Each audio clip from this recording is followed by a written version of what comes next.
Secretary of State Mike Pompeo will meet with North Korea's No. 2 official in New York next week, as part of the Trump administration's ongoing diplomatic effort to persuade Pyongyang to embrace complete denuclearization on the peninsula. The meeting with Mr. Pompeo and Chol, vice chairman of the Central Committee of the Workers' Party of Korea, will be a good opportunity to follow through on U.S.-led efforts to persuade North Korea to abandon its nuclear weapons development program, the top U.S. diplomat said Sunday. "I am confident we will advance the ball this week toward complete verifiable denuclearization on the Korean peninsula," Mr. Pompeo said during an interview on CBS's Face the Nation.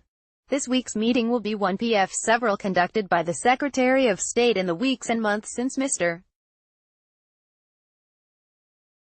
Trump's landmark summit in June with the North Korean leader Kim Jong-un in Singapore. The announcement of this week's meeting in New York comes days after top U.S. and South Korean military officials are launching a wide-scale review of all future large-scale military drills between the two allies, with plans to lock in a finalized exercise schedule for the coming year. "We have discussed today that we will conduct a review from our staff members and have the results of their review until the 15th of November, and then we will make the final decision on any major exercises in the next year before the 1st of December. South Korean Defense Minister Jung Kyung-do said. "Secretary Mattis and I have agreed that we'll continue to do our best to support from a military perspective the diplomatic efforts of our countries, and we'll continue our thought process on how we can move forward from this point on," he told reporters at the Pentagon, shortly after meeting with Defense Secretary James Mattis on Wednesday at the Pentagon. Trump White House took the controversial step of suspending several major U.S. war games on the peninsula, as a goodwill gesture toward North Korea, who views the drills as a direct challenge to Pyongyang's sovereignty. The move was designed to draw concessions from Mr. Kim on denuclearization. On Sunday, Mr. Pompeo declined to comment whether the issue of U.S.-South Korea military drills would be a topic of discussion during talks in New York.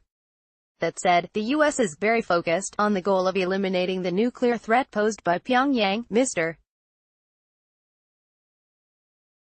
Pompeo said. "We know with whom we are negotiating, we know what their positions are, and President Trump has made his position very clear," he said during a separate interview on Fox News Sunday. Critics of the decision argue the suspension of the military drills have sent a chilling message to Seoul and other U.S. allies in the Pacific over Washington's resolve to confront national security challenges in the region. Others have claimed that at best, the suspension of the drills has denied Washington an ideal location to prepare U.S. forces for combat. At worst, the suspension has undercut military readiness among U.S. forces deployed on the peninsula.